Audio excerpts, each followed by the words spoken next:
ஜெபம் செய்வோம். எங்கள் அன்பின் பரலோக பிதாவே, கர்த்தராகிய இயேசு கிறிஸ்துவின் மூலம் உம்மண்டலே வருகிறோம். தந்தையே, எங்கள் தகப்பனாகிய இயேசு கிறிஸ்துவே, நீ தந்தை எங்கள் தகப்பனாகிய பரிசுத்த ஆவியானவர் மூலமாய் எங்களோடு கூட பேசி வழிநடத்தும்படியாய் கிறிஸ்து இயேசுவின் நாமத்தினாலே பாதம் பணிந்து செபிக்கிறோம். தகப்பனே, கிறிஸ்து இயேசுவின் நாமத்தினாலே தகப்பனாகிய ஆவியானவரே, சகல சத்தியத்துக்குள்ளும் எங்களை கண்டித்து உணர்த்தி வழிநடத்துகிற ஆவியானவரே, தகப்பனே கடந்து வருவீராக, கடந்து வருவீராக, கடந்து வருவீராக. தந்தையே, ஆண்டவரே, மண்ணோட்டை மறைத்து மாம்சம் இரத்தமும் வேதத்தில் நேர்கூடாதவைகளும் புறம்பானவைகள் ஒருபோதும் ஒரு காலமும் என்னிலே காணக்கூடாதபடி தகப்பனாகிய இயேசு கிறிஸ்துவின் நாமத்தின் அக்கினினாலும் இரத்தத்தின் அக்கினினாலும் அபிஷேகத்தின் அக்கினினாலும் என்னிலே அவைகள் வேரோடு சுட்டரிக்கப்பட்டு போவதாக. தகப்பனே, என்னை முற்றுமுடிய நேரே ஆண்டு கொள்ளும், ஆளுகை செய்யும். உம்முடைய அளவல்லாத பிரசன்னத்தினாலும் உம்முடைய வார்த்தையினாலும் வசனத்தினாலும் உம்முடைய அக்கினி பிரமாணத்தினாலும் என்னை அளவல்லாமல் நிரப்புவீராக. நீரே நிரப்புவீராக. நிரப்புகிற நிறைவாகிய உம்மாலே நிரப்புவீராக. உம்முடையவளினாலே நிரப்புவீராக.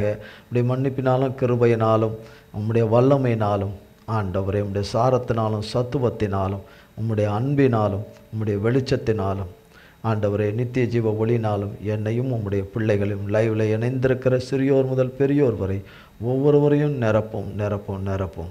எங்கள் திரியேக தேவனே, உம்முடைய நாமம் மட்டுமே மகிமைப்படுவதாக. இயேசு கிறிஸ்துவின் மூலம் ஜெபிக்கிறோம் பிதாவே. ஆமீன், ஆமீன், ஆமீன், ஆமீன். கர்த்தருடைய நாமத்திற்கு ஸ்தோத்திரம். குறித்த காலம் என்ற வார்த்தையிலே கர்த்தர் நம்மோடு கூட பேசிக்கொண்டு வரார். கர்த்தராகிய தேவன் குறித்த காலம் என்று எசேக்கியேலின் புஸ்தகம் 34ஆம் அதிகாரம் 26ஆம் வசனம். நான் அவர்களையும் என் மேட்டின் சுற்றுப்புறங்களையும் ஆசீர்வாதமாக்கி ஏற்ற காலத்திலே மழையை பெய்ய பண்ணுவேன், ஆசீர்வாதமான மழை பெய்யும் என்று கர்த்தராகிய தேவன் எசேக்கியேல் 34:26 எழுதி வைத்திருக்கிறார். ஏற்ற காலத்திலே மழையை பெய்ய பண்ணுவேன் என்று. எல்லா விதத்திலும் கர்த்தருடைய பிள்ளைகளுக்கு நமக்கு மகா வறட்சியும் வனாந்தரமுமாய் காணப்படுகிறது. ஒன்றுமே அதில் முளைத்து வராதது போல, எதுவுமே முளைத்து வந்தால் தானே தலைச்சி வர்றதுக்கு, முளைச்சி வராதது போல காணப்படுகிற அந்த காரியங்களை எல்லாம் கர்த்தர் ஆசீர்வாதமான மழையை பெய்ய பண்ணும்போது எல்லாம் முளைத்து எழும்பி நல்ல பச்சை பசேர் என்று கதிர்களை விட்டு ஓங்கி வளரும். கர்த்தர் சொன்ன வார்த்தையின்படி ஏற்ற காலத்தில், அதான் குறித்த காலம், குறித்த காலத்தில் மழையை பெய்ய பண்ணுவேன்னு சொல்லியிருக்கிறார். பண்ணலான்னு சொல்லலை, பண்ணுவாரோன்னு சொல்லலை, பண்ணக்கூடும் என்று சொல்லலை, பண்ணுவேன், மழை பெய்யும் என்று சொல்லியிருக்கிறார். மழை பெய்யும், ஆவிக்குரிய பிரகாரமாகும், ஜீவனத்துக்கு படைப்புக்குரிய பிரகாரமும் படிப்புக்குரிய பிரகாரம், வேலைக்குரிய கிருப பாக்கியத்தினாலும், வியாபாரத்துக்குரிய காரியங்களினாலும், ஊழியத்துக்குரிய காரியங்களினாலும், கர்த்தருடைய வேலை என்று செய்கிற ஒவ்வொரு பணிகளின் காரியத்திலையும் கர்த்தர் தம்முடைய ஆசீர்வாதமான மழையை பெய்ய பண்ணுவார். அப்போஸ்தலர் நடபடிகள் புஸ்தகம் 7ஆம் அதிகாரம் 1ஆம் அதிகாரம் 7ஆம் வசனம்.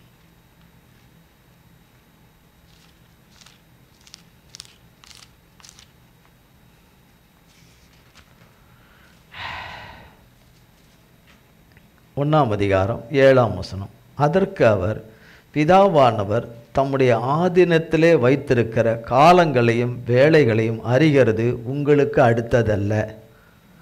அப்போ அது எந்த காலம்? குறித்த காலன்றது எப்போ? இந்த வாரமா, அடுத்த வாரமா, அடுத்த நாளா என்று அது உங்களுக்கு அடுத்ததில்லை. அது தேவனுடைய காரியம், அது தேவனுடைய கருத்தில் இருக்குது. அவர் கருத்தில் இருக்கிறத நீங்கள் அவருடைய பிள்ளைகளுக்கு கொடுக்காதீங்க, தராதிங்க, செய்யாதீங்கன்னு யார் சொன்னாலும் கேட்க மாட்டார். அந்த காலத்தையும் மாற்றிடவும் மாட்டார், மாற்றி தள்ளி போடவும் மாட்டார். காலங்களையும் வேலைகளையும் அதெல்லாம் சொல்லப்படுது. ஆதீனத்தில், தம்முடைய ஆதீனத்தில், நம்மளாம் பிறக்கத்துக்கு பலாயிரம் கோடி ஆண்டுகளுக்கு முன்பே தேவன் அதை குறித்து வைத்திருக்கிறார். தேவன் குறித்து வைத்திருக்கிறார். எத்தனையோ ஆயிரம் ஆண்டுகளுக்கு முன்பே குறித்து வைத்திருக்கிறார். அப்படிதான் வேதவசனம் சொல்லுகிறது. ஆதீனத்திலே வைத்திருக்கிற காலங்களையும் வேலைகளையும் அறிகிறது உங்களுக்கு அடுத்ததல்ல, நீங்கள் அதை போட்டு தலையை போட்டுக்காதீங்க என்று சொல்லப்படுகிறது. சங்கீதங்களின் புஸ்தகம் 32ஆம் அதிகாரம். சங்கீதம் 32ஆம் அதிகாரம் 5, 6.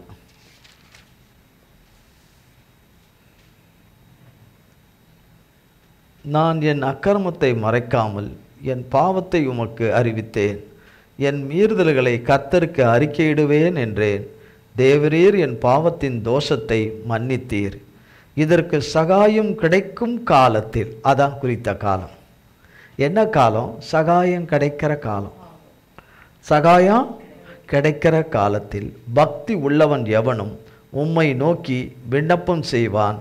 அப்பொழுது மிகுந்த ஜலப்பிரவாகம் வந்தாலும் அது அவனை அணுகாது. ஜலப்பிரவாகம்னா கஷ்டம், துன்பம், உபத்திரவம், அவமானம், நிந்த, இப்படி போயிட்டே இருக்கும். நிறைய இவைகள் எல்லாம் ஜல பிரவாகம். அப்படின்னா அடிச்சுட்டு போகிற வெள்ளம் போல வந்தாலும் அது அவனை அணுகாது. அது அவனை அணுகாது. இதை தான் 43 ஏசாயா 43 கர்த்தராகிய தேவன் 2:1-2-3 வசனத்தில் எழுதி வைத்திருக்கிறேன். நீ தண்ணீர்களோடு நடக்கும் போதும், நீ ஆறுகளை கடக்கும் போதும் நான் உன்னோடு இருப்பேன், அவைகள் உன்மேல் புரளுவதில்லை. நீ அக்கினியின் ஊடாய் நடக்கும் போதும் அது உன்னை பற்றாது, அக்கினியில் நீ வேக மாட்ட, நான் உன்னோடு கூட இருக்கிறேன் என்று சொன்ன அந்த வார்த்தையின்படி அது அணுகாது என்ற வார்த்தை. அப்புறம் சங்கீதம் 1ஆம் அதிகாரத்தில் பார்த்தீர்களானால் 1ஆம் அதிகாரம் 2ஆம் வசனம் பாருங்கள். கர்த்தருடைய வேதத்தில் பிரியமாயிருந்து இரவும் பகலும் அவருடைய வேதத்தில் தியானமாய் இருக்கிற மனுஷன் பாக்கியவான்.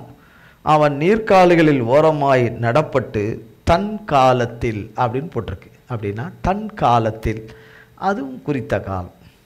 அது குறித்த காலம். தன் காலத்தில் தன் கனியை தந்து ஏன்னா கனி கொடுக்கிற மரங்கள் இருக்கு, கனி கொடுக்காமல் இருக்கிற மரமும் இருக்கு, கனி கொடுக்காத மரமும் இருக்குது.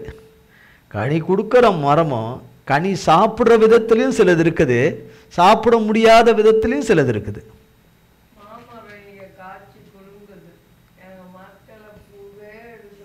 பாருங்க, தன் காலத்தில் தன் கனியை தந்து இலை உதிராத மரத்தை போல் இருப்பான். மரத்தை பார்த்தீங்கன்னா இலை உதிராமல் இருக்காது, இலை உதிர்ந்து தான் புது இலை வரும். ஆனால் தேவனுடைய பிள்ளைகளுக்கு கர்த்தரிடத்திலிருந்து வருகிற கனியாகவும் இலையாகவும் இருக்கிறதுனால அவர்கள் உதிர்ந்து போக மாட்டார்கள். அதுதான் இலை உதிராதது. இலை உதிராதது. மரத்தை பார்த்திங்கன்னா உதிர தான் செய்யும், அப்புறம் கொஞ்ச நாள் நினச்சின்னா அது பழுப்பு இதாகி கீழே போய்டும், வேறு ஒரு இலை உண்டாகும். இது அப்படி அல்ல, இது அப்படி அல்ல. தன் காலத்தில் கனி தந்து இலை உதிராத மரத்தை போல் இருப்பான். தன் காலத்தில், தன் காலத்தில், தன் காலத்தில் என்று சொல்லி. அடுத்தது பார்த்திங்கன்னா பிரசங்கியின் புஸ்தகம் 3ஆம் அதிகாரம். பிரசங்கியின் புஸ்தகம் 3ஆம் அதிகாரம் 1-8. ஒவ்வொன்றிற்கும் ஒவ்வொரு காலம் உண்டு, வானத்தின் கீழ் இருக்கிற ஒவ்வொரு காரியத்துக்கும் ஒவ்வொரு சமயம் உண்டு.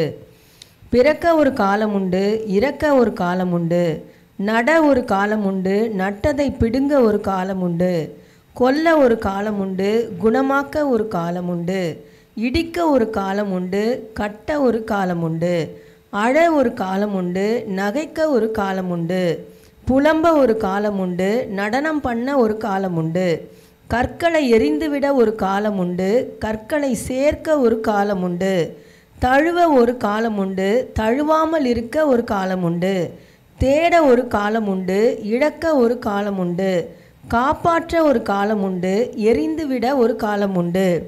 கிழிக்க ஒரு காலம் உண்டு, தைக்க ஒரு காலம் உண்டு. மௌனமாய் இருக்க ஒரு காலம் உண்டு, பேச ஒரு காலம் உண்டு. சிநேகிக்க ஒரு காலம் உண்டு, பகைக்க ஒரு காலம் உண்டு.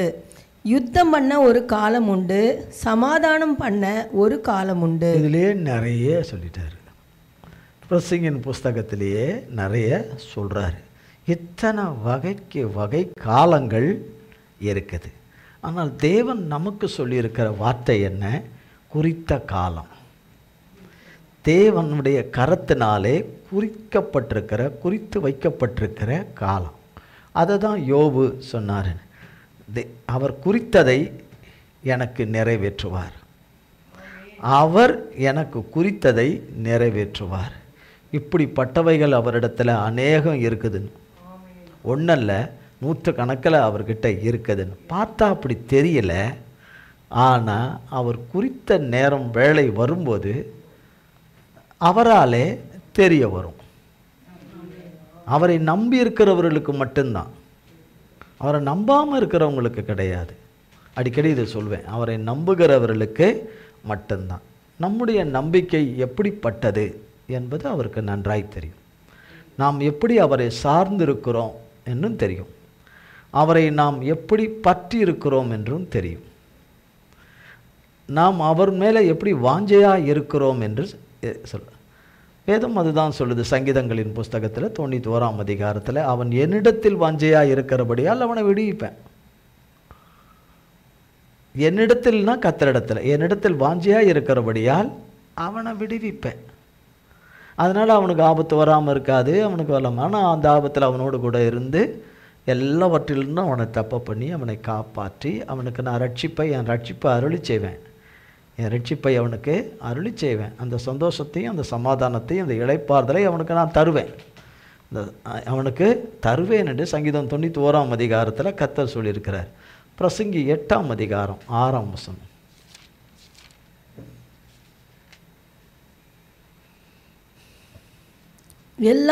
எல்லா காரியத்துக்கும் காலமும் நியாயமும் உண்டு. ஆதலால் மனுஷனுக்கு நேரிடும் சஞ்சலம் மிகுதி. எல்லா காரியத்துக்கும் காலமும் நியாயமும் உண்டு. எல்லா காரியத்துக்கும் காலம் இருக்குது. காலம் இருக்குது. காலம் இருக்குது. பிரசங்கி 9ஆம் அதிகாரம் 12ஆம் வசனம்.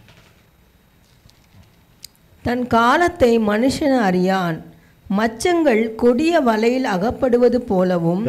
தன் காலத்தை மனுஷன் அறியான். கர்த்தர் குறித்திருக்கிற காலத்தை மனுஷன் அறியான். கர்த்தர் குறிச்சிருக்கிறாரே, அவர் அறிவார்ல, அது போதும். அது போதும்.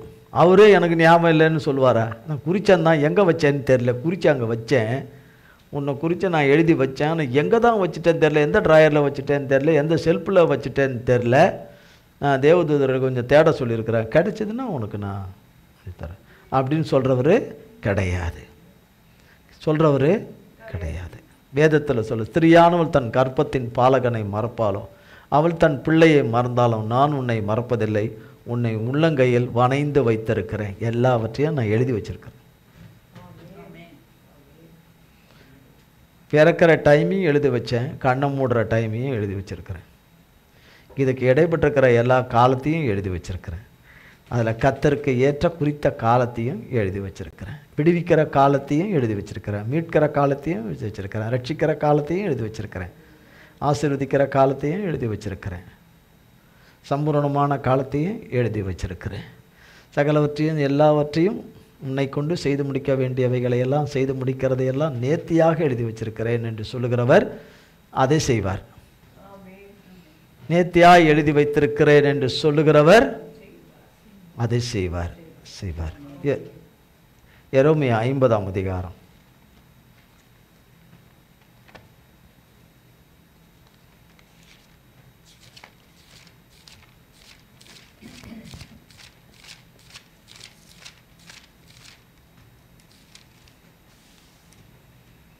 எரேமியா 50 18 19 20.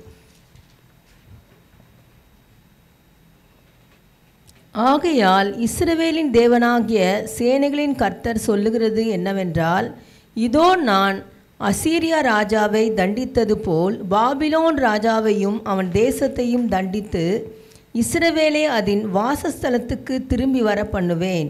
அப்பொழுது அது கர்மேலிலும் பாசானிலும் மேயும், எப்ராயிமின் மலைகளிலும் கீலேயாத்திலும் அதன்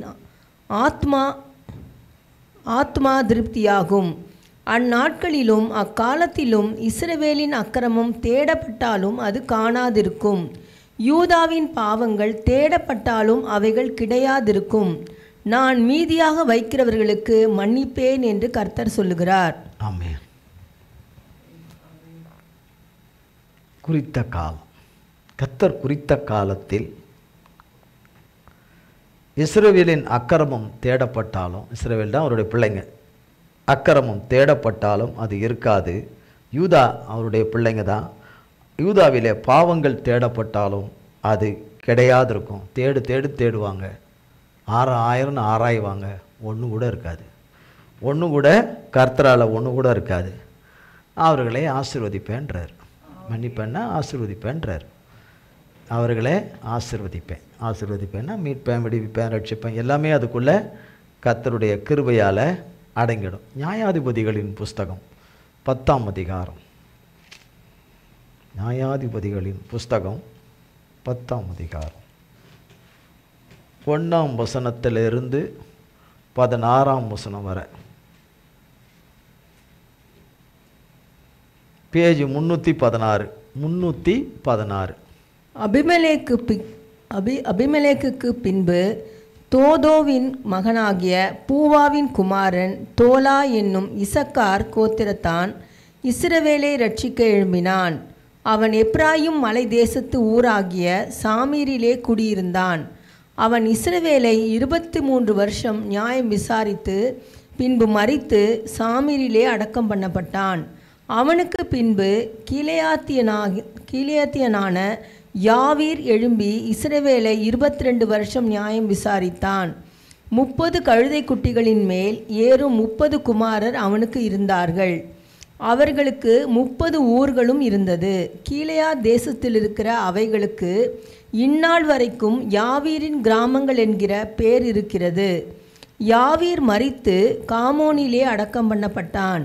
இஸ்ரவேல் புத்திரர் மறுபடியும் கர்த்தரின் பார்வைக்கு பொல்லாப்பு செய்து கர்த்தரை சேவியாமல் அவரை விட்டு போய் பாகால்களையும் அஸ்தரோத்தையும் சீரியாவின் தேவர்களையும் சீதோவின் தேவர்களையும் மோவாபின் தேவர்களையும் அம்மோன் புத்திரரின் தேவர்களையும் பெலிஸ்தரின் தேவர்களையும் சேவித்தார்கள்.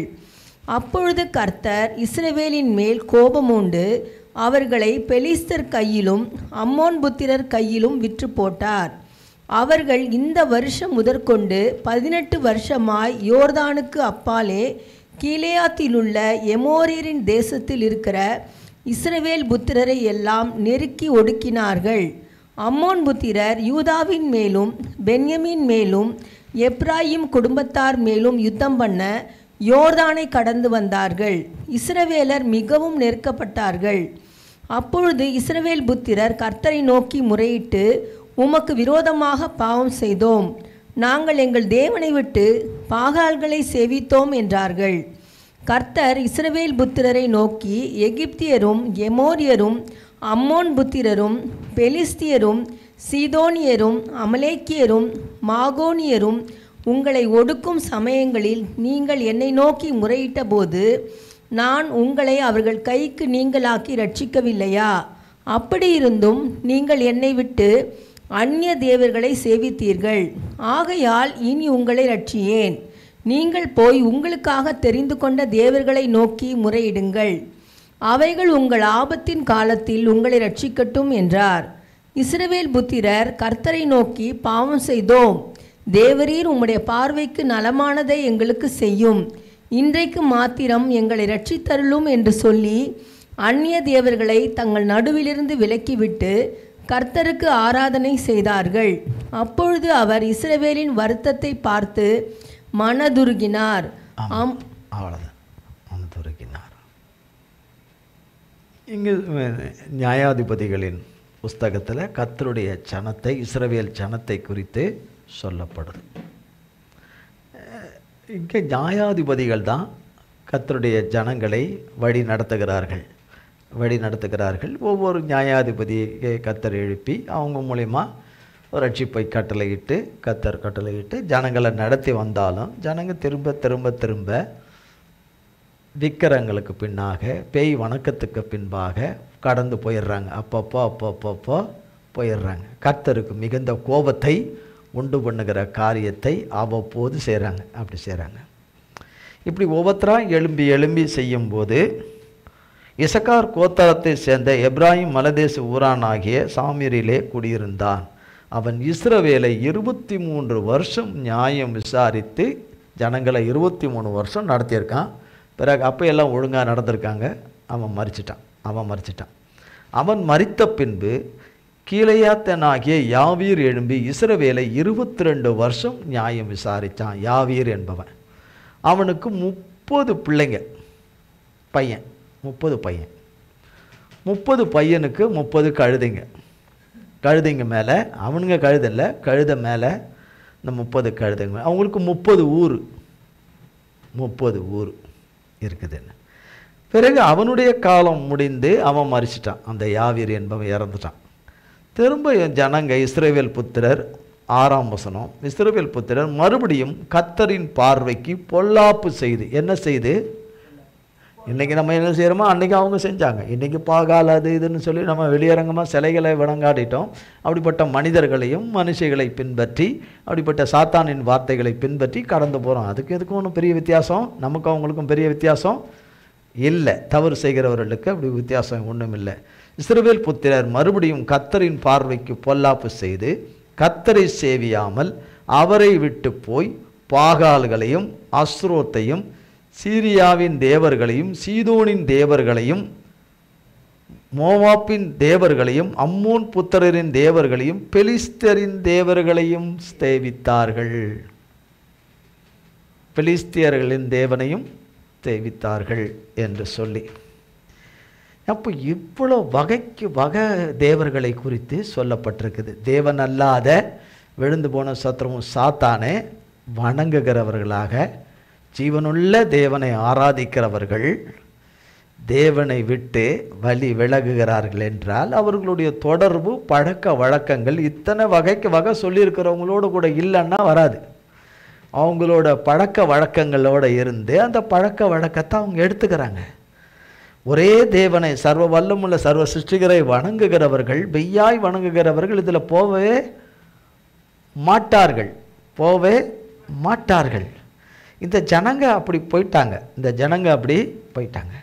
இதெல்லாம் அறிஞ்சதுனால தான் மோசே தன் காலத்தில் சொல்கிறார், நீங்கள் உங்களை கெடுத்து போட்டுக்குவீங்க, நீங்கள் உங்களையே கெடுத்து நீங்கள் திரும்பவும் இந்த பழைய இதுக்குள்ளேயே போவீங்க வருவீங்கன்னு சொல்கிறார். அப்படிலாம் இருக்க மாட்டோம், நாங்கள் இப்படி பண்ண மாட்டோம், அப்படி பண்ண மாட்டோம், அப்படிலாம் அவங்க எப்போ போல வாக்கு கொடுக்குறாங்க. தேவனுக்கு தெரியும் வழிவி போவார்களா போக மாட்டார்களா என்று. யோசுவாவின் புஸ்தகத்தில்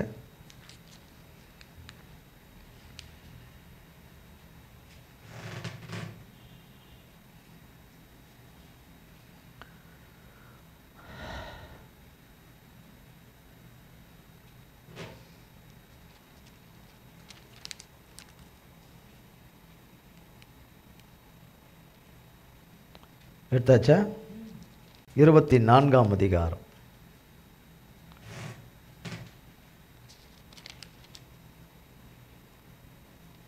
எடுத்தாச்சா? 10ஆம் வசனத்தில்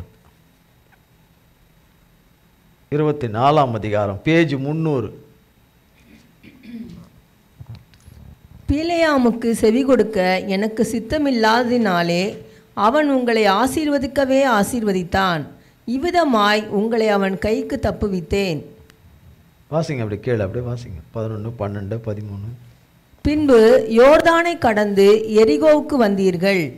எரிகோவின் குடிகளும் எமோரியரும் பெரிசியரும் கானானியரும் ஏத்தியரும் கிர்காசியரும் ஏவியரும் எபூசியரும் உங்களுக்கு விரோதமாக யுத்தம் பண்ணினார்கள். ஆனாலும் அவர்களை நான் உங்கள் கையில் ஒப்பு கொடுத்தேன். எமோரியரின் 2 ராஜாக்களையும் உங்கள் பட்டயத்தாலும் உங்கள் வில்லாலும் நீங்கள் துரத்தவில்லை. நான் உங்களுக்கு முன்பாக குளவிகளை அனுப்பினேன். அவைகள் அவர்களை உங்கள் முன்னின்று துரத்திவிட்டது. அப்படியே நீங்கள் பண்படுத்தாத தேசத்தையும் நீங்கள் கட்டாத பட்டணங்களையும் உங்களுக்கு கொடுத்தேன். அவைகளில் குடியிருக்கிறீர்கள். நீங்கள் நடாத திராட்சை தோட்டங்களின் பலனையும் ஒலிவ தோப்புகளின் பலனையும் புசிக்கிறீர்கள் என்றார். ஆகையால் நீங்கள் கர்த்தருக்கு பயந்து அவரை உத்தமமும் உண்மையுமாய் சேவித்து உங்கள் பிதாக்கள் நதிக்கு அப்புறத்திலும் எகிப்திலும் சேவித்த தேவர்களை அகற்றிவிட்டு கர்த்தரை சேவியுங்கள். பாருங்க, சொல்லப்படுது, எகிப்திலே சேவித்த தேவர்களை அகற்றிவிட்டு கர்த்தரை சேவிங்க, கர்த்தரை சேவிங்க அப்படின்னு சொல்லிட்டு 15 வசனம். கர்த்தரை சேவிக்கிற உங்கள் பார்வைக்கு ஆகாததாய் கண்டால் பின்ன யாரை சேவிப்பீர்கள் என்று இன்று தெரிந்து கொள்ளுங்கள். நதிக்கு அப்புறத்தில் உங்கள் பிதாக்கள் சேவித்த தேவர்களை சேவிப்பீர்களோ? நீங்கள் வாசம் பண்ணுகிற தேசத்து குடிகளாகிய எமோரியரின் தேவர்களை சேவிப்பீர்களோ? நானும் என் வீட்டாருமோ வென்றால் கர்த்தரையே சேவிப்போம் என்றான். அப்பொழுது ஜனங்கள் பிரதியுத்தரமாக, வேறே தேவர்களை சேவிக்கும்படி கர்த்தரை விட்டு விலகுகிற காரியம் எங்களுக்கு தூரமாக இருப்பதாக. நம்ம போல தான் சொல்கிறாங்க, அவங்களும் நம்மளை மாதிரி தான் சொல்கிறாங்க. ஐயோ, நாங்கள் ஒரு நாளும் கர்த்தரை மறுதளிக்கவே மாட்டோம், கர்த்தரை விட்டு போவே மாட்டோம், உயிரே போனாலும் கர்த்தரை விட்டு போவே மாட்டோம், கர்த்தர் செய்த காரியங்களை மறக்கவே மாட்டோம், கர்த்தர் செய்தவங்களெல்லாம் நன்றிகளை மறக்கவே மாட்டோம், கர்த்தர் செய்த அற்புதங்களை மறக்கவே மாட்டோம். ஏசப்பா விட்டுட்டு நாங்கள் வேறு எங்கே போவோம்? வேறு யார் இருக்கா? உசுறு போனாலும் நாங்கள் அவரை அப்படி இப்படின்னு நம்மளை மாதிரியே தான் அவங்களும், அவங்கள மாதிரியே தான் நம்மளும் சொல்கிறோம்.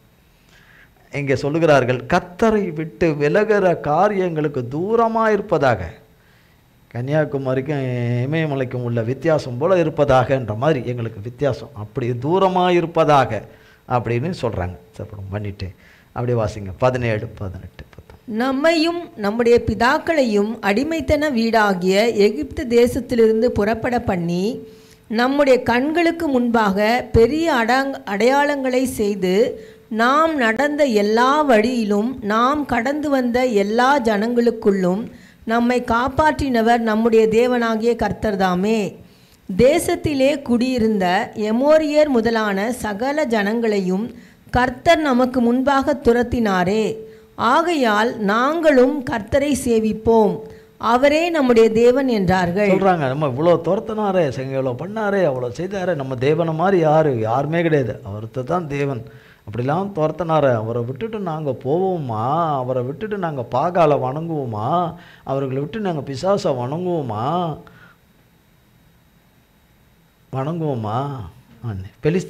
பெலிஸ்தர்களுடைய தேவனை வணங்குவோமா?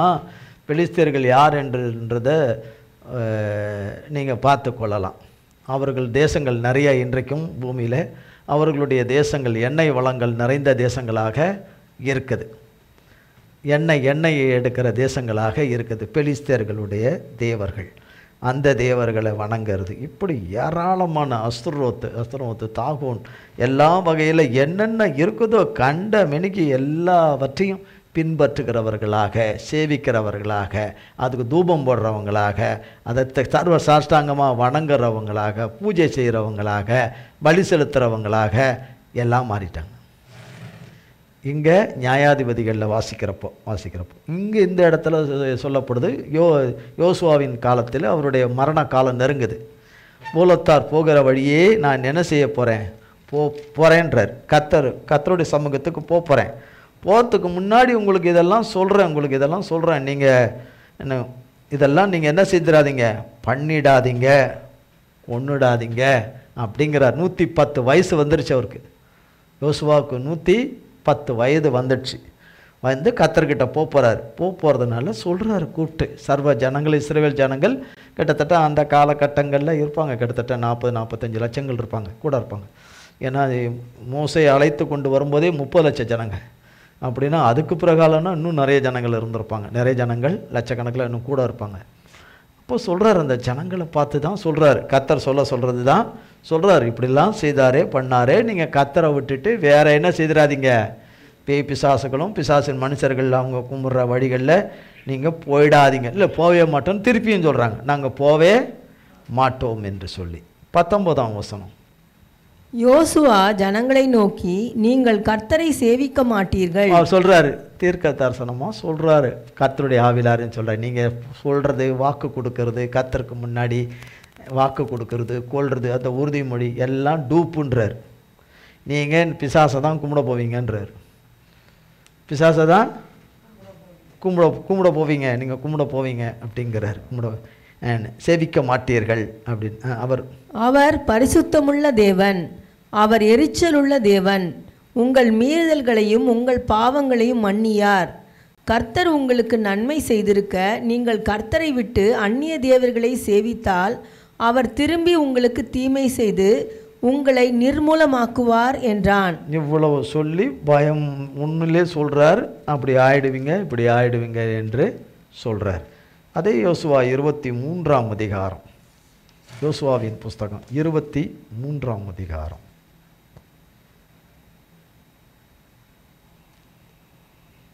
எடுத்து 11ஆம் வசனம், இதிலிருந்து 11, 12, 13, 14. ஆகையால் உங்கள் தேவனாகிய கர்த்தரில் அன்பு கூறும்படி உங்கள் ஆத்துமாக்களை குறித்து மிகவும் எச்சரிக்கையாயிருங்கள். நீங்கள் பின்வாங்கி போய் உங்களுக்குள்ளே மீதியாயிருக்கிற இந்த ஜாதிகளை சேர்ந்து அவர்களோடே சம்பந்தம் கலந்து நீங்கள் அவர்களிடத்திலும் அவர்கள் உங்களிடத்திலும் உறவாடினால், அதான் சம்பந்தம் கலந்து நீங்கள் ஆண்டவரை சேவிக்கிற பிள்ளைகளாக இருந்துட்டு பிசாசுகளை கும்பிட்றதுங்களில் போய் பொண்ணை கொடுத்து பொண்ணை எடுத்தீங்கன்னா உங்களுக்கு அது ஆபத்து, அது விபரீதம்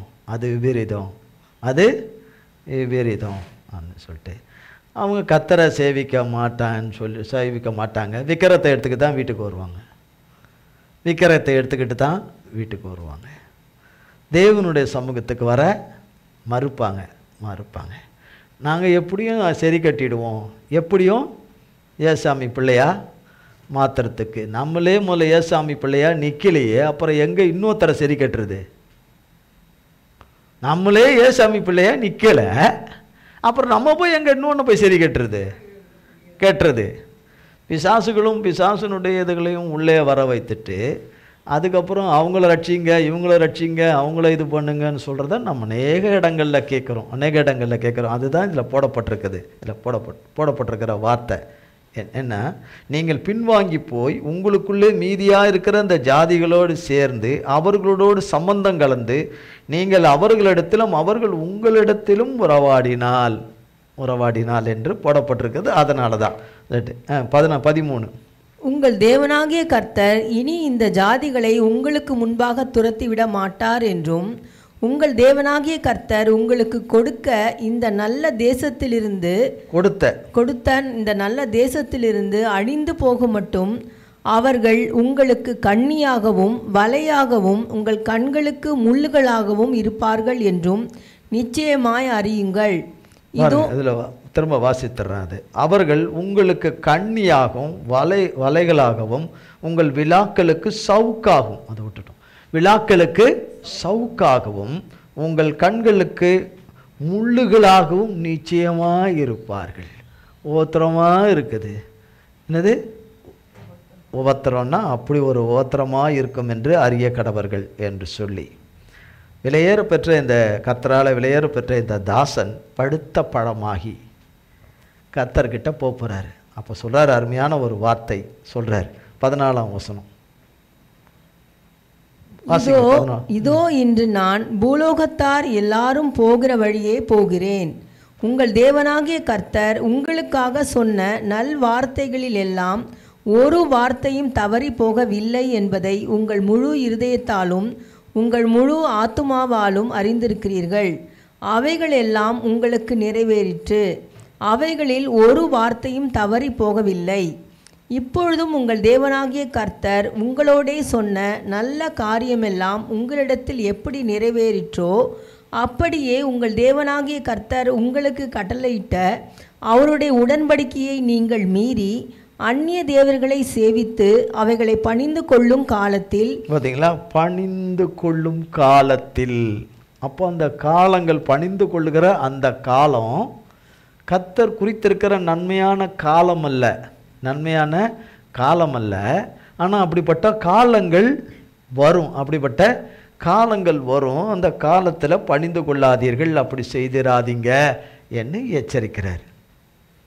எச்சரித்து அவர் சொல்ல வேண்டியது, அவர் சொல்றார், இந்த பூலோகத்தார் போகிற வழியிலே நான் கடந்து போகிறேன், ஏசப்பா கிட்ட கடந்து போகிறேன். இதே வார்த்தையை தாவீது சொல்லுவார் 1 ராஜாக்கள்ல 2ஆம் அதிகாரத்தில் சொல்லுவார், பூலோகத்தார் போகிற வழியே நான் கடந்து போகிறேன். அவரும் வயது மிகுந்தவராய் முதிர்ந்தவராய் கர்த்தரிடத்தில் போகும்போது இந்த வார்த்தையை தான் பயன்படுத்துவார். இப்படி போடப்பட்டிருக்கு. அப்போ இந்த ஜனங்க எல்லாமே எல்லாம் தெரிஞ்சு தான் சாத்தாங்கையில் போனது. தெரியாமல் போனதெல்லாம் ரொம்ப கம்மி, தெரிஞ்சு போனது தான் அதிகம். நியாயாதிபதிகளின் புஸ்தகம் 10ஆம் அதிகாரம் 7ஆம் வசனம். அப்பொழுது கர்த்தர் இஸ்ரவேலின் மேல் கோபம் உண்டு, அவர்களை பெலிஸ்தியர் கையிலும் அம்மோன் புத்திரரின் கையிலும் விற்று போட்டார். வித்து போட்டுட்டார். சொல்லி பார்த்தார், சரியில்லை, வித்து போட்டுட்டார். அப்போ 8ஆம் வசனம் சொல்லப்படுது, அவர்கள் அந்த வருஷம் முதற்கொண்டு, வித்து போட்ட அந்த வருஷம் முதற்கொண்டு, எந்த வருஷம்? கர்த்தர் அவர்களை விற்று போட்ட அந்த வருஷம் முதற்கொண்டு 18 வருஷமாய் யோர்தானுக்கு அப்பாலே கீலேயாத்தில் உள்ள எமோரியரின் தேசத்தில் இருக்கிற இஸ்ரவேல் புத்திரரை எல்லாம் நெருக்கி ஒடுக்கினார்கள். 18 வருஷம் மிதின்னு மிதிக்கிறான் சாத்தான். இப்போ யார் இல்லை அவர்களுக்கு? கர்த்தர்ல. மெதின்னு என்ன செய்கிறான்? ஒட்டு நொங்குறான். 9ஆம் வசனத்தில் சொல்லப்படுது, அம்மோன் புத்திரர் யூதாவின் மேலும் பென்யமீன் மேலும் எப்ராயிமின் குடும்பத்தார் மேலும் யுத்தம் பண்ண யோர்தானை கடந்து வந்தார்கள். இஸ்ரவேலர் மிகவும் நெருக்கப்பட்டார்கள், ஒடுக்கப்பட்டார்கள். இப்போ நெருக்கப்படுகிறார்கள், ஒடுக்கப்படுகிறார்கள், நெருக்கப்படுகிறார்கள், ஒடுக்கப்படுகிறார்கள், நெருக்கப்படுகிறார்கள் என்று சொல்லி 10ஆம் வசனம். அப்பொழுது இஸ்ரவேல் புத்திரர் கர்த்தரை நோக்கி, எத்தனை வருஷம் கழிச்சு? 18 வருஷம் கழிச்சு கூப்பிடுறாங்க. இது சாத்தான் கும்முன பிறகு கூப்பிடுறாங்க. இப்போ இஸ்ரவேல் புத்திரை நோக்கி முறையிட்டு, உமக்கு விரோதமாக பாவம் செய்தோம், நாங்கள் எங்கள் தேவனை விட்டு பாகால்களை சேவித்தோம் என்றார்கள். 11. கர்த்தர் இஸ்ரவேல் புத்திரரை நோக்கி, கர்த்தர் இப்போ பேசுகிறார் கர்த்தர் நோக்கி, எகிப்தியரும் எமோரியரும் அம்மோன் புத்திரரும் பெலிஸ்தியரும் சீதோனியரும் அமிலேக்கியரும் மாகோனியரும் உங்களை ஒடுக்கும் சமயங்களில், உங்களை ஒடுக்குகிற சமயங்களில் நீங்கள் என்னை நோக்கி முறையிட்ட போது நான் உங்களை அவர்கள் கைக்கு நீங்களாக்கி ரட்சிக்கவில்லையா? எவ்வளவு தரம் உங்களை மீட்டு விடுவிச்சிருக்கேன். திருப்பி எங்கே போறீங்க?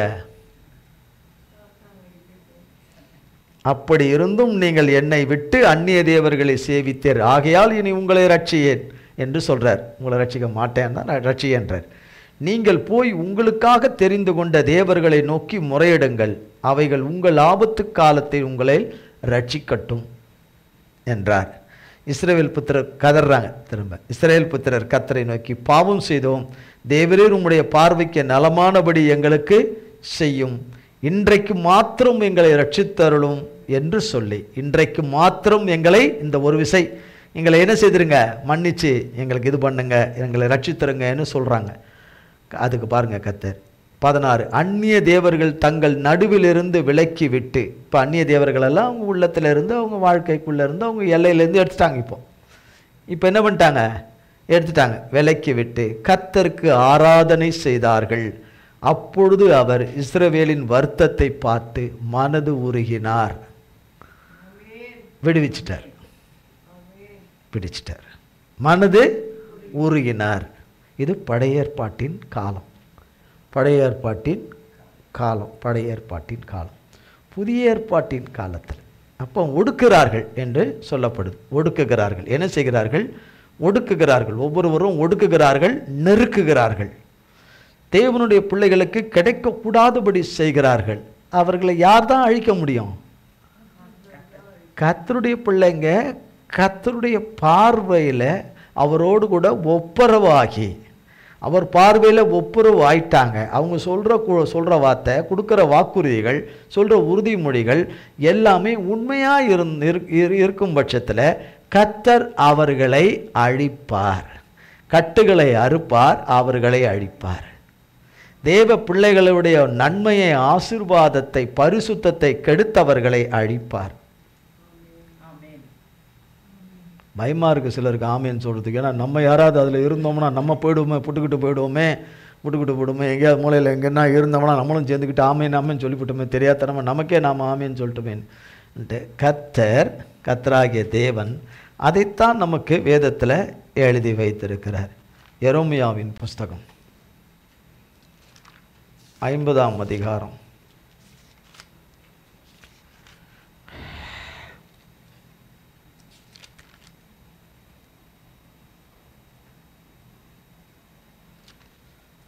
33, 34.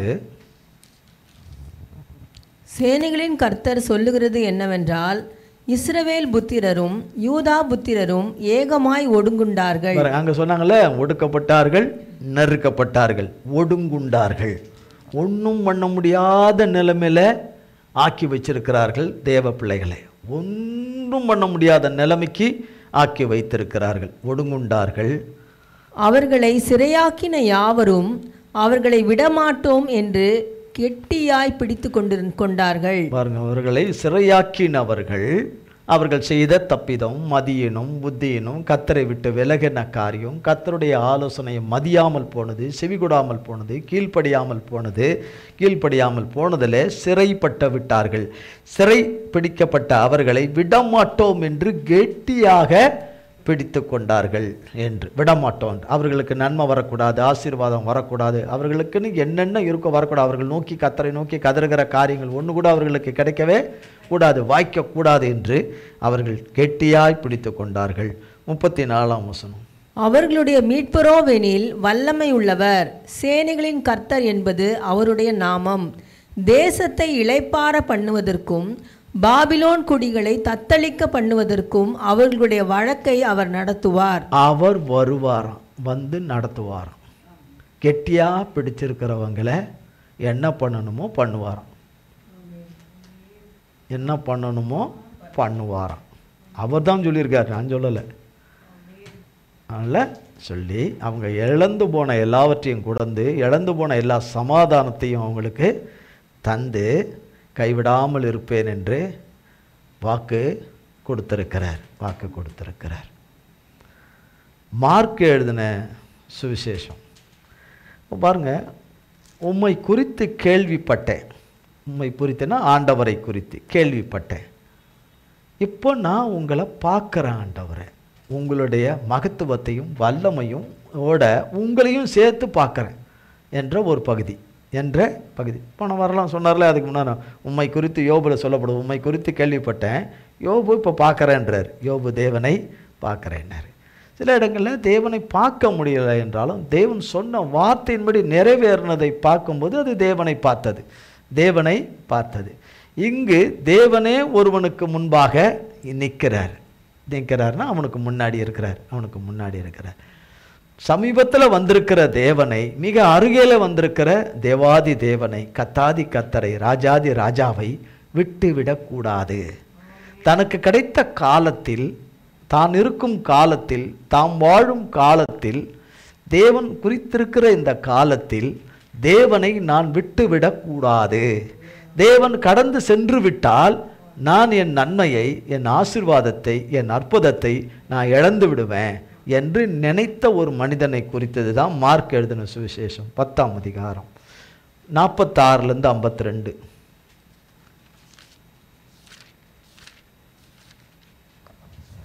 பின்பு அவர்கள் எரிகோவுக்கு வந்தார்கள். அவரும் அவருடைய சீஷர்களும் திரளான ஜனங்களும் எரிகோவை விட்டு புறப்படுகிற போது திமேயுவின் மகனாகிய பர்திமேயு என்கிற ஒரு குருடன் வழி அருகே உட்கார்ந்து பிச்சை கேட்டு கொண்டிருந்தான். பாருங்க, பின்பு என்று சொல்லப்படும். அப்படின்னா அதுக்கு முன்னாடி நிறைய காரியங்கள் அங்கே கர்த்தர் செய்கிற காரியங்கள் இருக்குதுன்னு அர்த்தம். பின்பு எரிகோக்கு வந்தார்கள். அவர்கள் எங்கே வந்தார்கள்?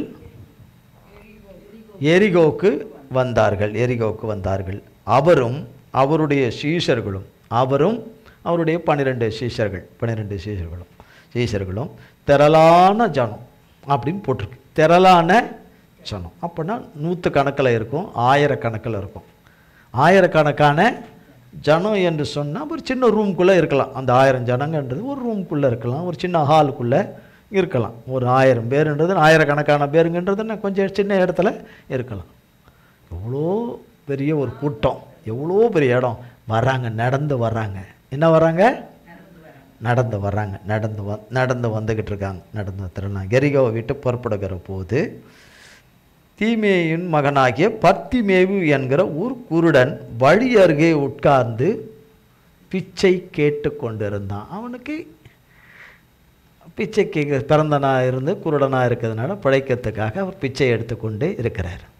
இப்படி அநேக நாட்கள் அவருக்கு பிச்சை எடுத்துக்கொண்டு வர்ற ஒரு நாள் இருந்துக்கிட்டு வர வேளையில் ஏசப்பாவுடைய 3 வருஷ ஊழியத்தில் இந்த மகனையும் முன்குறித்து வச்சுருந்துருக்கிறார்.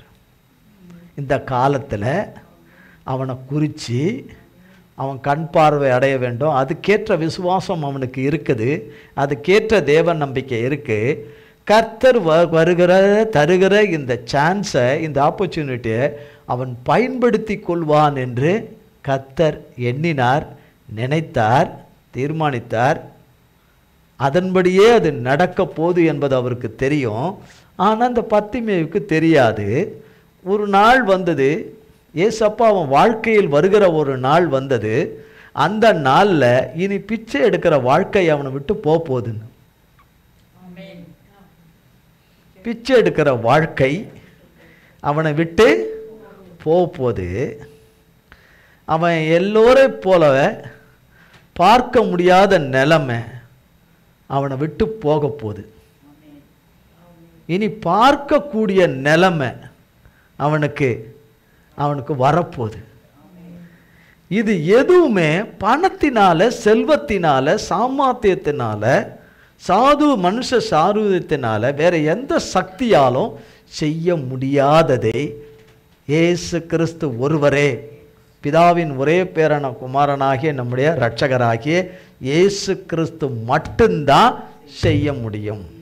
உலகத்தின் ஒட்டுமொத்த ஐஸ்வர்யங்களை கொண்டு வந்தாலும் அவன் பாவ சாபங்களை அவனை விட்டு நீக்க முடியாது.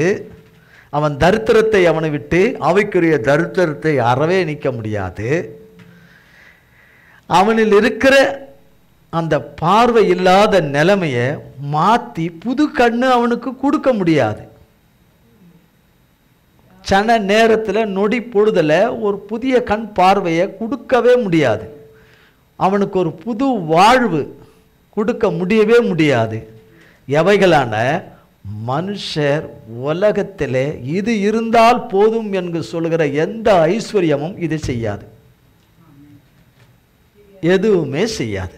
ஏசப்பாவை தவிர எதுவுமே செய்ய முடியாது. திரியேக தேவனாகி அவரை தவிர வேற எதுவும் செய்ய முடியாது, செய்யவே முடியாது என்பதை இந்த பர்த்திமேயு அறிந்திருந்தான். அவன் உள்ளத்துக்குள்ள தேக்கி வச்சிருந்தான், பத்திரமா வச்சிருந்தான். என் நிலைமையை மாற்றக்கூடியவர் ஒருவர் இந்த பூமியில் பிறந்திருக்கிறாராமே, கேள்விப்படுறேனே, அவர் நன்மை செய்கிறவராய் சுற்றி வராராமே, நம்ம ஊர் பக்கம் வரமாட்டாரா, நம்ம கிராமம் பக்கம் வரமாட்டாரா, நம்ம பட்டணம் பக்கம் வரமாட்டாரா, நம்ம நகரத்துக்கு பக்கம் வரமாட்டாரா, நான் இருக்கிற தெரு பக்கம் வரமாட்டாரா என்று அவன் கூப்பிடுறதில் அவர் கேட்டுக்கிட்டே இருந்தார். அவனுக்கு கர்த்தர் தூரத்தில் இருக்கிறாரு, ஆனால் கர்த்தருக்கு அவன் சமீபமாக இருக்கிறான். அவன் பார்வையில் கர்த்தர் எங்கேயோ இருக்கிற மாதிரி, ஆனால் கர்த்தர் பார்வையில் அவன் கர்த்தர்கிட்ட இருக்கிறான். அவனுடைய எண்ணம் அப்படி, அவன் தேவன் மேலே வச்சிருக்கிற நம்பிக்கை அப்படி. அந்த விசுவாசம், நம்பிக்கை, அந்த தேவ பற்றுதல், அந்த ஈர்ப்பு, தேவன் மேலே இருக்கிற ஈர்ப்பு தேவனை அவன் வழியாய் வர வச்சிருச்சு. அவன் வழியாய் ஏசப்பா வர்றாரு. இப்போ அங்கே உள்ள சீசர்கிட்ட சொல்லலை, இங்கே ஒருத்தங்கிறான், பர்த்திமேயுன்னு ஒருத்தன் இருக்கிறான், அவனை பார்க்க தான் வரேன், அவனை பார்வையடையும்படி வரேன், அவனும் என்னுடைய சீசனாக மாறப்போகிறான், நான் வரேன், அவனுக்கு நான் நன்மை செய்ய போகிறேன், அவனுக்கு அற்புதம் செய்ய போகிறேன்னு யாருக்கும் சொல்லலை. யாருக்கும் சொல்லலை. பத்திமேய்க்கும் அந்த நாள் கர்த்தர் குறிச்சிருக்கிற அந்த காலமாகி அந்த காலமும் அந்த நாளும் அவன் வாழ்க்கையில் அவனால் நினைச்சு பார்க்க முடியாத ஒரு நாள். அது அவனால் கற்பனை செய்ய முடியாத ஒரு கர்த்தர் அவனை அந்த காலத்திலிருந்து சாத்தான் பிடியிலிருந்து அவனை மீட்டு விடுவிக்கிற நாள். அந்த நாள் அவனுக்காக தேவன் வைத்த நாள், குறித்த நாள், தேவன் குறித்த நாள். அவனுடைய தகப்பன் தாய்க்கும் தெரியாது, அவனுக்கு யாருக்குமே தெரியாது. இவை கொடுக்கிற தேவனாகிய கர்த்தர் அங்கே வந்துட்டார். அங்கே அவன் இருக்கிற இடத்துக்கிட்ட வந்துட்டார். 47ஆம் வசனம். அவன் நசரேயனாகிய இயேசு வருகிறார் என்று கேள்விப்பட்ட போது, எனக்கு வேலை இருக்குது, இன்றைக்கி காலையில் பிச்சையெல்லாம் கொஞ்சம் கம்மியாக தான் கிடச்சிது, இது வேறு இது வராருகிறாரெல்லாம் கேட்டுட்டு நம்ம போனால் இன்றைக்கி கிடைக்க வேண்டிய பிச்சைலாம் கிடைக்காம போயிடும், இன்றைக்கி கிடைக்க வேண்டிய பிச்சை வருமானம்லாம் கிடைக்காம போயிடும். இன்றைக்கி பார்த்து எங்கேயோ வரேன்னு சொல்லியிருந்தேன், அப்பா கூப்பிட்டுருந்தார், அம்மா கூப்பிட்டுருந்தாரு, சொந்தக்காரங்க கூப்பிட்டாங்க, ஏதோ ஒன்று காரியம், இன்றைக்கி உடம்பே சரியில்லை, இவ்வளோன்னு, ஏன் சாமி இன்னொரு நாளைக்கு வரும்போது பார்த்துக்கலாம், அப்படிலாம் அவன் இல்லை, அப்படிலாம் இல்லை. கேள்விப்பட்ட போது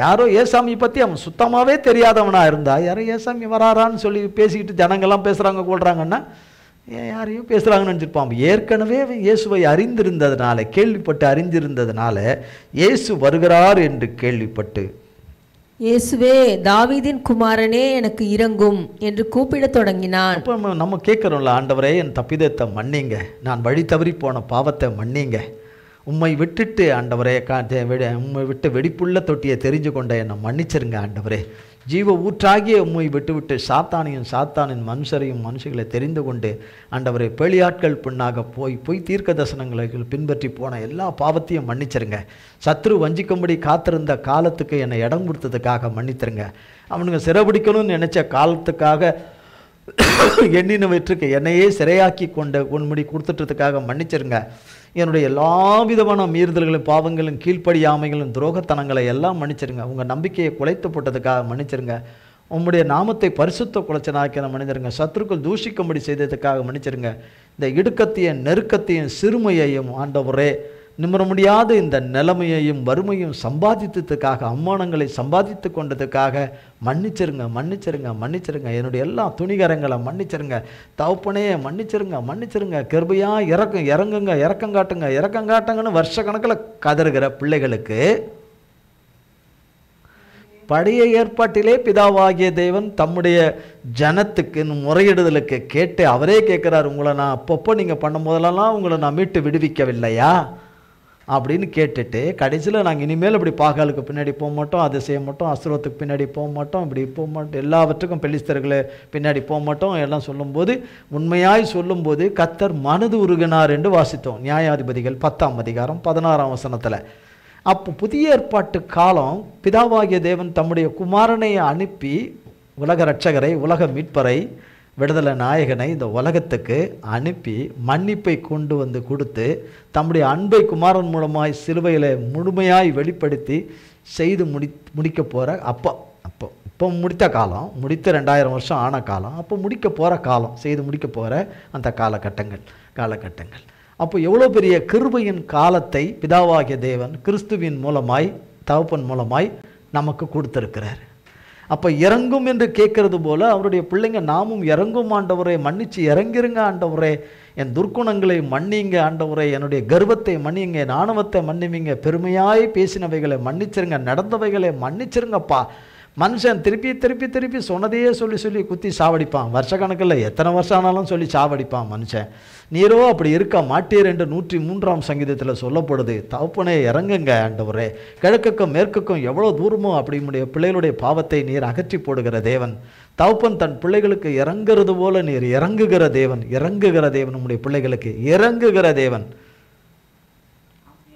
அவருடைய பிள்ளைகளுடைய உண்மையான கூப்பிடுதலுக்கு, கண்ணீருக்கு, முறையிடுதலுக்கு, அபாயம் இடுதலுக்கு, கதறுதலுக்கு இறங்குகிற தேவன். அப்போ 2 நாள் தேவ சமூகத்தில் இருந்தேன்னு சொல்றாங்க, நமக்கு தெரியாது, சொல்றாங்க. 2 நாள் தேவ சமூகத்தில் விழுந்து கிடந்தேன், கதறினேன், எனக்கு வாடகைக்கு வரணும்னு கதறி கதறி கதறி அழுதேன், கும்முறி கும்முறி அழுதேன். சொல்றோம், இருக்கலாம் யாராவது, கும்முறி கும்முறி அழுதேன். ஆனால் கர்த்தர் எனக்கு என்ன செய்ய வச்சுட்டாரு? வர வச்சுட்டாரு அப்படின்னு சொல்லும்போது அதை நினச்சி நினச்சி நினச்சி செஞ்சுட்டாருன்னு இன்னைக்கு வரைக்கும் அழுறதில்லை. அப்போ அழுதேன், செஞ்சிட்டாரு, சந்தோஷப்படுறேன், கர்த்தர் நாமத்துக்கு மகிமை உண்டாவதாக சொல்கிறேன்.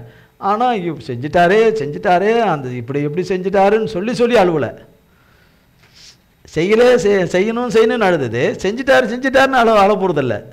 செஞ்சதை நினச்சி ஸ்தோத்திரம், செஞ்சதை நினச்சி கர்த்தருக்கு கோடி ஸ்தோத்திரம். ஆனால் இன்னும் அநேக காரியங்கள் இருக்கு இல்லையா? கர்த்தர் விடுவிக்கணும், கர்த்தர் சொன்ன வார்த்தையை நிறைவேற்றணும், வேறு என்னென்ன காரியத்துக்கெல்லாம் ஜெபம் பண்ணுறது இருக்கு இல்லையா? எல்லா பிரச்சனையிலேருந்து வெளியே வரணும். அப்போ அதுக்கு இன்னும் அதிகமாக கதறிட்டு, இறக்கத்துக்கும் மன்னிப்புக்கும் கதறிட்ட உண்மையாக இருந்தால் நிச்சயமாக மன்னிச்சு இறங்காமல் போக மாட்டார். மன்னிச்சு இறங்கலைன்னா அவர் மன்னிப்பின் தேவனும் இல்லை, இரக்கத்தின் தேவனும் இல்லை, கல்வாரி சிலுவை மரணமே இல்லைன்னு ஆகிடும். கல்வாரி சிலுவை மரணமும் உயிர்த்தெழுதலும் இல்லைன்னு ஆகிடும். அப்படி நடந்து கொண்டார் என்றால், தகப்பன் நடந்து கொண்டார் என்றால், உண்மையாய் மனம் திரும்பின பாவிக்கு அவர் மனம் இறங்காமல் போய்விட்டார் என்று சொன்னால், அப்படி செய்யவே மாட்டார். அப்படி இருந்தால் அவருடைய எல்லாமே பொய்யாயிடும். இங்கே அப்போ இவர் கேட்குறாரு, யார்? பத்திமையை கேட்குறாரு. பத்திமை அவரை போல தான் அவருடைய பிள்ளைகளும் நாம் கேட்குறோம், ஆண்டவரே என்ன செய்யுங்க, இறங்குங்க என்று சொல்லி. அப்போ திரளான ஜனங்க வர்றாங்க. ஏசப்பா இன்னும் ஊழியத்துக்கு இன்னும் கடந்து போகணும். அவன் இறங்குங்கள் என்று கூப்பிட தொடங்கினான் என்று 48. அவன் பேசாதிருக்கும்படி அநேகர் அவனை அதட்டினார்கள். அவனோ, தாவீதின் குமாரனே, எனக்கு இறங்கும் என்று முன்னிலும் அதிகமாய் கூப்பிட்டான். பாருங்க, அப்படின்னா அதட்டினார்கள் என்று சொன்னால், நம்மளை அதற்ற காரியங்கள்னா நம்ம கதறி கூப்பிடும் போது தகாத சம்பவங்கள், தகாத காரியங்கள், விரும்பத்தகாத காரியங்கள் வாழ்க்கையில் தொடர்ந்து நடக்கும்போது ஜெபம் பண்ணுறதே நமக்கு கஷ்டமா? ஜெபம் பண்ணுறதே ஒன்றும் இல்லை போல இருக்கு, வேதம் வாசிக்கிறதே நமக்கு இல்லை போல இருக்கு, தேவனை நோக்கி முறையிட்டு கொண்டிருக்கிறதுல பலன் இல்லை போல இருக்கு என்ற போல இது அதட்டினார்கள் என்றால், அப்படி அதட்டுறது அப்படி ஒரு விதத்தில் ஒரு அர்த்தம், அதட்டுகிறார்கள். அப்படின்னா இனி கூப்பிடாத, தேவனே எனக்கு இறங்குங்க, என்னை மன்னிச்சு இறக்கம் பாராட்டி என்னை இந்த கொடுமையிலேருந்து, இந்த படுகொலிலேருந்து, பாதாளத்திலேருந்து, நரகத்திலேருந்து என்னை தூக்கி எடுங்க, இந்த நரக பாதாள வேதனையிலிருந்து தூக்கி எடுங்க, இந்த கடன் பிரச்சனையிலேருந்து தூக்கி எடுங்க, இந்த வியாதியின் பிரச்சனையிலேருந்து தூக்கி எடுங்க, இந்த கொடிய அவமானங்களிலிருந்து தூக்கி எடுங்க, இந்த வறுமையிலிருந்து, இல்லாமையிலிருந்து, நஷ்டத்திலிருந்து, தோல்வியிலிருந்து, இந்த கொடிய காலதாமதத்திலிருந்து, பெரிய ஏமாற்றத்திலிருந்து, இந்த வஞ்சகத்திலிருந்து, சத்ருவின் பிடியிலிருந்து, சத்ருவின் மனுஷருடைய பிடியிலிருந்து, பொல்லாத பலவந்தர்களுடைய அதிகார பிடியிலிருந்து எங்களை காப்பாற்றுங்க, எங்களை மீட்க, எங்களை விடுவீங்க, எங்களுக்கு ஆசீர்வதிங்க, நன்மை செய்யுங்க ஆண்டவரே, நாங்கள் இழந்த எல்லாவற்றையும் எங்களுக்கு திரும்ப கொடுங்க என்று சொல்லி இன்னும் அதிகமாய் பத்திமேவி கூப்பிட்டான் என்ற மாதிரி நாம் கூப்பிட்டுக்கிட்டு இருக்கிற காரியத்தில் அப்படி தொடர்ந்து கொண்டு இருப்போமானால், அப்போ இன்னும் அதிகமாக, முன்னிலும் அதிகமாக கூப்பிட்டான். 49. இயேசு நின்றுட்டார். இப்போ என்ன? இயேசு நின்றுட்டார். இப்போ நடந்து வந்துட்டு இருந்தார் ஏசாமி. அவன் முதல்ல கூப்பிடும்போது தாவீதின் குமாரனே இறங்கும் என்று சொல்லும்போது அவர் போயிட்டே இருக்கிறார். அவனை கடந்து போறாரு. அவனுக்கு தெரியும் அவனுக்கு அற்புதம் செய்ய போறாருன்னு, அவன் அதிலிருந்து விடுவிக்க போறாருன்னு தெரியும். அவனுடைய விசுவாசம் இன்னும் கொழுந்து விட்டு எரியணும். எல்லாரும் அதட்னா என்ன? அதாவது உனக்கு தகுதி இல்லை, தேவனை நோக்கி கூப்பிட தகுதி இல்லை, தேவனை பற்றி சொல்ல உனக்கு தகுதி இல்லை, தேவனிடத்தில் மன்னிப்பு கேட்க உனக்கு தகுதி இல்லை, தேவனிடத்துல இருந்து உனக்கு இறக்கம் செய்யலை, தேவன் உனக்கு மன்னிக்கிறதா இருந்தால் என்னைக்கோ மன்னிச்சிருப்பாரு, உனக்கு இறக்கம் பாராட்டுறதா என்னைக்கோ இறக்கம் பாராட்டியிருப்பாரு, உன்னை மீட்கிறதா இருந்தால் என்னைக்கோ மீட்டிருப்பாரு, உன்னை விடுவிக்கிறதா இருந்தால் என்னைக்கோ விடுவிச்சிருப்பாரு, உனக்கு அற்புதம் செய்யணும்னா என்னைக்கோ செய்திருப்பாரு, உன்னை ஆசீர்வதிக்கணும்னா என்னைக்கோ செய்திருப்பாரு, என்னைக்கோ உன் பிரச்சனையை முடிச்சிருப்பாரு. உன் ஜபத்தை கேட்கலன்னு இப்போ தெரியலையா? உன் விண்ணப்பத்தை கேட்கலன்னு தெரியலையா? நீ மன்னிங்க இறங்குங்கன்னு கெஞ்சுகிற அழுகையெல்லாம் அவர் செட்டையே பண்ணலன்னு தெரியலையா? என்று தான் அதட்டுற காரியம். அதட்டுறது.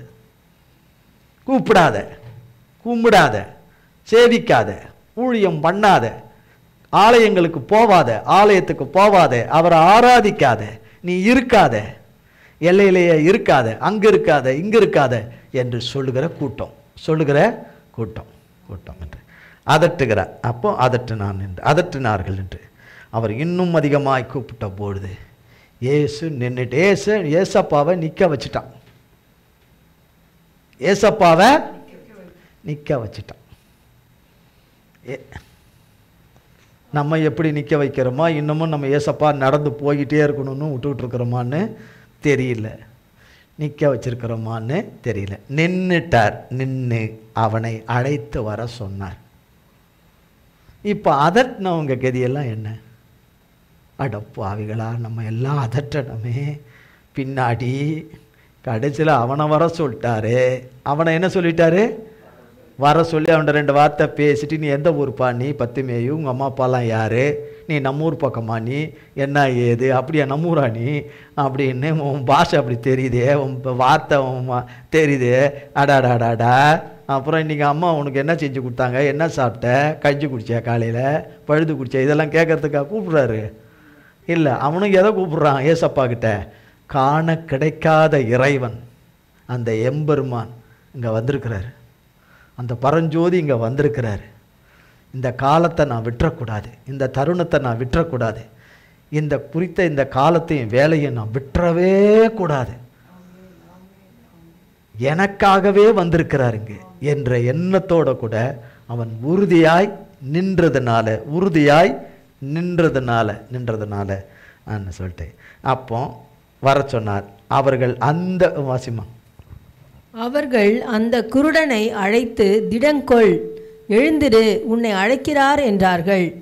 உடனே அவன் தன் மேல் வஸ்திரத்தை எறிந்துவிட்டு, அது மேல் வஸ்திரத்தை இனி தேவைப்படாதுன்ற நம்பிக்கையில் தூக்கி போட்டான். நம்மளா இருந்தால் நினைப்போம், எதுக்கும் அக்கல்ல வச்சுக்குவோம். சப்போஸ் இவர் கைட்டு விட்டுட்டாரு, இவர் இப்போ டைம் இல்லைன்ட்டாரு, இன்னொரு நாளைக்கு செய்கிறேன்னு சொல்லிட்டாரு, இன்றைக்கி நிறைய அற்புதம் செஞ்சுட்டேன், சக்தி கொஞ்சம் கம்மியாயிடுச்சு, இன்றைக்கி நைட்டெல்லாம் நான் பிதாவினோட தகப்பங்கிட்ட வேண்டி நல்லா சார்ஜ் ஏற்றிக்கிட்டு நாளைக்கு நான் இன்னொரு நாள் சொல்லி அனுப்புகிறேன், அன்றைக்கி செய்கிறேன்னு ஏதாவது சொல்லுவார்னு நம்ம நினைப்போம். ரொம்ப டயர்டாக இருப்பார், சோர்வாக இருப்பார், வல்லமை கொஞ்சம் கம்மியாக இருக்கும், வேறு ஈவினிங் வேறு ஆயிடுச்சுன்னா கொஞ்சம் கம்மியாக இருக்கும். காலையிலேயே ஃப்ரெஷ்ஷாக இருக்கும்போது அவர்கிட்ட போயிருந்தால் ஃப்ரெஷ்ஷாக வந்திருக்கும் எல்லாமே, இப்போ கொஞ்சம் குறைஞ்சிருக்கும் அப்படின்னுலாம் நம்ம புத்தி எப்படிலாம் அப்படி போவோம். பத்துமேவுக்கு அப்படி அப்படி போவே இல்லை. தூக்கி வீசி விட்டு எரிந்து விட்டு எழுந்து இயேசுவினிடத்தில் வந்தான். இயேசு அவனை நோக்கி, நான் உனக்கு என்ன செய்ய வேண்டும் என்றிருக்கிறாய் என்றார். அதற்கு அந்த குருடன், ஆண்டவரே, நான் பார்வையடைய வேண்டும் என்றான். ஏசப்பாவுக்கு அவனுக்கு என்ன வேணும்னு அவனுக்கு நல்லா தெரியும். அவன் நான் கூட்டின்னு வரும்போது குருடனாச்சே, அவன் நேராக குடுன்னு நேராக யார் ஏசப்பா எங்கே இருக்கிறாரோ அதுக்கு நேராக ஓடி வருவான். வந்து ஏசப்பா அப்படின்னு வந்து முழங்கால் படிடுவான். அவனுக்கு ஏசப்பா எப்படி இருப்பாருனே தெரியாதே, எந்த இடத்துல இருக்கிறாருனே தெரியாது, அவனே குருடனாச்சே.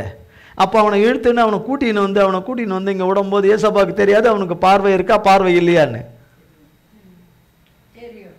தெரிஞ்சிருந்தே என்ன கேட்குறாரு, உனக்கு நான் என்ன செய்ய வேண்டும். இன்றைக்கும் நம்மளை பார்த்து அப்படி தானே, உனக்கு நான் என்ன ஏசப்பா இப்படியே கேட்டுனுக்கிறீங்க, நான் டெய்லி கேட்டுனுக்கிறேனே, என்ன வேணும்னு கேட்குறீங்களே, நான் இவ்வளோ நாளாக கேட்டுன்னு கிடக்கிறேனே, என் பிரச்சனையை முடிச்சு கொடுங்க. என் பிரச்சனை 10 வச்சுருக்கிறேன் லிஸ்ட்டு, கடன் பிரச்சனை உள்பட அநேக பிரச்சனைகளை வச்சுருக்கிறேன். குடும்ப பிரச்சனையிலேருந்து ஆஃபீஸ் பிரச்சனையிலேருந்து, வேலை பிரச்சனையிலேருந்து, புருஷன் மண்டாடி பிரச்சனையிலேருந்து, எல்லாம் ஆண்டவரே சொத்து பிரச்சனையிலேருந்து, வாடகை பிரச்சனையிலேருந்து எல்லாமே வச்சுருக்கிறேனே ஆண்டவரே, அத்தனையும் வச்சுருக்கிறேனே, இப்போ என்ன வேணும்னு கேட்குறீங்களே, இது சரியா இதுன்னு கேட்டுவிடுவோம் நம்மளாக இருந்தால். அவன் அப்படிலாம் கேட்கல, அப்படிலாம் கேட்கல. ஆனால் ஏசப்பா கேட்பார். சில இடங்கள் அப்படி கேட்குறாரு, சில இடங்களில் கேட்கல, அப்படி கேட்குறாரு. அவருக்கு தெரியும், அவருக்கு எல்லாமே தெரியும். அவனுடைய விண்ணப்பமும் வேண்டுதலும் அழுகையும் கூப்பிடுதலும் அவனுடைய விசுவாசமும் தேவன்கிட்ட போயிடுச்சு, தகப்பங்கிட்ட போயிடுச்சு. நான் என்ன செய்ய வேண்டும் என்று இருக்கிறாய் என்றார். அந்த குருடன், ஆண்டவரே, நான் பார்வையடைய வேண்டும் என்றான். 52. இயேசு அவனை நோக்கி, நீ போகலாம், உன் விசுவாசம் உன்னை ரட்சித்தது என்றார். உடனே அவன் பார்வை அடைந்து வழியிலே இயேசுவுக்கு பின் சென்றான். பாருங்க, இயேசு அவனை நோக்கி, நீ போகலாம், உன் விசுவாசம் உன்னை ரட்சித்தது என்றார். உடனே அவன் பார்வை அடைந்து வழியிலே இயேசுவுக்கு பின் சென்றான். நீ வராதப்பா, பின்னாடி வராத, நல்லாயிட்டல்ல, போ உங்கள் அம்மா அப்பா வீட்டுக்கு போ. இப்போ அவனுக்கு பார்வை தெரிஞ்சவொன்னா அவனுக்கு எப்படி இருந்திருப்பான்? அவன் முறை உலகத்தை பார்க்குறான். உலகத்தில் உண்டையும் இப்போ ஏசப்பாவை பார்வை அடைஞ்ச போதே முதல்ல பார்க்குறதே ஏசப்பாவை தான் பார்க்குறான். பார்வையை கொடுத்த தகப்பனை தான் பார்க்குறான், தன் தகப்பனை தான் பார்க்குறான். ஏசப்பா எப்படி இருப்பாரோன்னு நினச்சவனுக்கு அவனுக்கு பார்த்த உடனே இதோ முறை பார்க்குறவனுக்கு எல்லையில்லா சந்தோஷம். அந்த சந்தோஷத்தில் அவன் எங்கே இருக்கிறான்னே தெரியாது. எங்கே இருக்கிறான், அவங்க அம்மா அப்பாவே அவனுக்கு எப்படி இருப்பாங்கன்னே தெரியாது. அவனுக்கு அவங்க கூட பிறந்தவங்க யாராவது இருந்தாங்கன்னா அவங்களும் எப்படி இருப்பாங்க, உறவுக்காரங்க அவங்களாம் வேண்டியவங்க எல்லாம் யார் இருப்பாங்களோ, அவனுக்கு ஒத்தாசை பண்ணவங்களாம் எப்படி இருப்பாங்களோ தெரியாது. இப்போ அதை பார்க்கவே அவனுக்கு நிறைய நேரம் வேணும். ஆனால் இல்லை, ஏசப்பா பின்னாடியே வந்துட்டான். ஏசப்பா அவனுக்கு தடை சொல்லலை, நீ வராதேன்னு. சில இடங்களில் சிலருக்கு சொல்கிறார், நீ வராத, உன் தாப்பா வீட்டுக்கு போ, உன் ஊருக்கு போ, சொந்த ஊருக்கு போ, அப்படிலாம் சொல்லி அனுப்பிடுறாரு. ஆனால் இங்கே அவனுக்கு சொல்லலை. அவன் ஏசப்பாவுக்கு சீஷனா பின்னாடியே போயிட்டான். எவ்வளோ பெரிய பாக்கியம்! பின்னாடியே போயிட்டான். கர்த்தருக்கு பின்னாடியே போயிட்டான். கர்த்தருக்கு கோடி கோடி ஸ்தோத்திரம். கர்த்தர் அவனுக்கு குறித்த காலத்தில் கர்த்தர் அவனை தேடி வந்து ரட்சித்துட்டார். ஆனாலும் அதில் சில காரியங்கள் நடந்தது. அவன் தேவனண்டையில் வரணும், தேவனை நோக்கி கூப்பிடணும், இன்னும் அதிகமாய் கூப்பிடணும், முறையிடணும், கெஞ்சணும் என்று. அதையெல்லாம் கர்த்தருடைய வழியில் உள்ளது. அதன்படி அவன் செய்தான். கர்த்தரிடத்திலிருந்து பெரிய ஆசீர்வாதத்தை பெற்றுக்கொண்டான். பெந்தேகோஸ்து நாளில் 120 பேர்களை ஆவியானவர் தகப்பன் அபிஷேகித்த போது அதிலேயும் ஒரு ஆள். அவ்வளோ பெரிய ஸ்லாக்கியம். பிறகால கர்த்தருக்காக மகிமையான ஊழியத்தை செய்திருப்பார் என்று நம்புகிறேன். கர்த்தராகிய தேவன் குறித்த காலம் என்ற காலத்தை அவருடைய பிள்ளைகளுக்கு வைத்திருக்கிறார். துணிகரமாக திமிரா பேசக்கூடாது. அவர் என்ன எப்போ செய்வார், செய்தி கிழிப்பார், அது இதெல்லாம் பேசக்கூடாது. அவருடைய பிள்ளைகளையும் பேசக்கூடாது. அது அவரை பேசக்கூடாது. கர்த்தர் தாம் சொன்ன வார்த்தையில் உண்மை உள்ளவராய் இருந்து தம்முடைய ஜனத்தை ரட்சித்து கடாட்சிப்பார். நிச்சயமாய் ரட்சித்து கடாட்சிப்பார். தொடர்ந்து அவர் மேலே வைத்திருக்கிற நம்பிக்கையில் அவரோடு கூட கர்த்தருடைய நாமத்தில் நடப்போம்.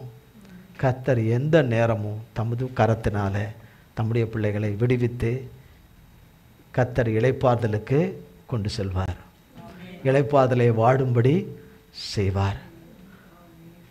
கர்த்தர் இந்த வார்த்தைகளை எல்லாம் நமக்கு பல கோடி மடங்காய் ஆசீர்வதித்து தருவாராக, ஆசீர்வதிப்பாராக. நாளை மருதனும் செவ்வாய்க்கிழமை ப்ரேயர் மீட்டிங் உபவாச கூட்டம் உண்டு. தேவன் அதுக்கு நமக்கு இரட்டிப்பாய் அதை ஆவிக்குரிய பெற்றோர் மூலமாய் ஆசீர்வதித்து தருவாராக. அவர்களுக்கும் அது பல கோடி மடங்காய் ஆசீர்வாதமாய் இருப்பதாக.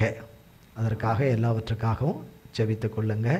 சுயநலமாய் ஜெபிக்காதபடி அதற்காக விசேஷித்தமாய் ஜெபித்து கொள்ளுங்க. கர்த்தர் சமாதானத்தோடும் அது ஆசீர்வாதத்தோடும் நடத்தி தருவாராக. ஜெபம் செய்வோம். எங்கள் அன்பின் பிதாவே, கர்த்தராகிய இயேசு கிறிஸ்துவின் மூலம் உம்மண்டையிலே வருகிறோம்.